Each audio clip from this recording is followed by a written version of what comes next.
What's up, you? Are you looking for the best audio settings, whether you play Warzone 2.0 or ranked on Modern Warfare 2 multiplayer? Well, I've got you covered. Let's jump right into the settings video. And as well, special shout out to my newest members who give me a huge extra support to the channel. And you can become one for as low as 99 cents a month. Link is in the description. So I did actually change my settings a little bit with the audio department, and I have been using this ones in ranked mode where you really need to go sound whore and try to listen to every footsteps, and this is kind of like the best that I have. So for the audio mix, it was used to in Modern Warfare 2019 and Warzone 1 to use the headphone bass boost, but this one just doesn't really feel good with my headphones. Again, I do have HyperX, so just do be aware that there may be some difference in settings. So try headphones, and it definitely does feel a little bit better. Again, there was a testing that I did where I tried all of them, and there isn't really that much difference between all of them, but again, overall I think headphones are the best sounding ones. Now also with the master volume, I would suggest you to drop it down just a little bit. I do have mine at 74, 76, just depending, but don't have it at 100. I feel this one is nice and clean. The music volume, you can definitely decrease it, but I like having it on. It's usually just in the main menu and stuff like that you have it on, but you can drop it down just a little bit, so when the game is starting or anything like that, you don't get any music volume, so you can just drop that down how you want. The dialogue volume, again, you can drop it down to 40. Again, you want to be as clear as possible, right? So you still want to hear like enemy UAV, enemy kill streak, all those things, but again,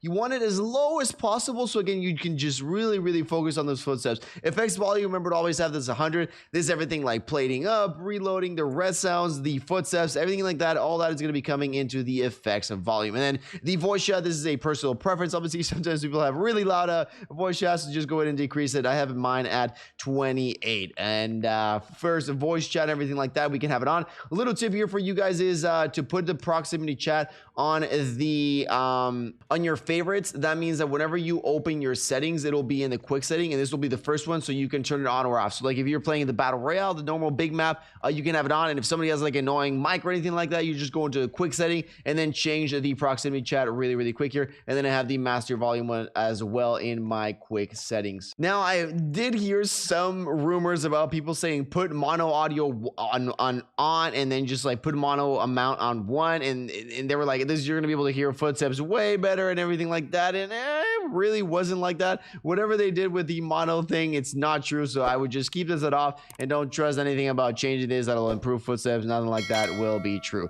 Next up here for the this one, you can definitely turn this one on. This is when you have this on, the sounds from the concussion grenades and the flash grenades will be a little bit less annoying, so just make sure you have this on, because if it won't be off, you'll feel like your ears are actually bleeding, like you actually got flashed by that. And then for the hidden marker sound, it's just a personal preference here, but I do like classic. If you guys haven't tried this one, try it on. It just makes it feel a little bit better when you're hitting your enemies. Now, something that you guys may have remembered from Warzone 1, there was this thing called headphone bass boost low and boost high, and that one really changed the deeps and the lows of your headphones, and it was actually pretty good, because depending on your headphone brand was depending on what you were going to use there, but they don't have it here, but there is a workaround. Now, you do need a PlayStation 5, so if you do, you're definitely in luck. We're going to go here into home. We're going to go all the way into the settings tab here. We're going to go all the way to the bottom here where it says sound. We're going to click on that. We're going to go to 3D audio for headphones, and this simulates that low and high frequency, so we're going to enable this, and then we can go and adjust the audio profile. I don't know if you guys can hear it a little bit. It starts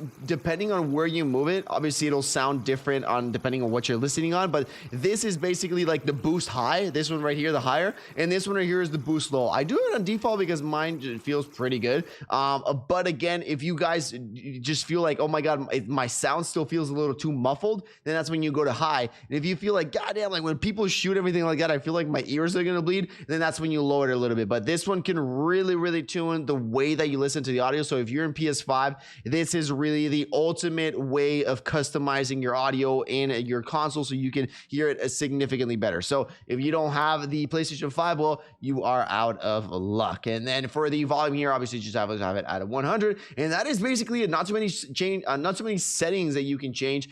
Also, something that you want to note as well is that the best audio quality will always come from USB-C. So if your headphones are plugged in through an auxiliary cord, that is going to be the worst type of audio quality that you can get. So if you can connect your headphones directly to your PlayStation 5 or your console or your PC with that USB-C, that is going to be where you can get the really good quality audio. Obviously, if you have like the DAC amp or anything like that, like the amplifier that comes with the headphones, that's going to be even better. But just so you guys know, USB-C and aux, if you can can always go with the USB-C. That is going to be significantly better audio quality compared to the auxiliary cord plugged into your controller. Ladies and gentlemen, that was everything that I got for you guys. Hopefully y'all enjoyed. Peace out, and I will see you all in the next one.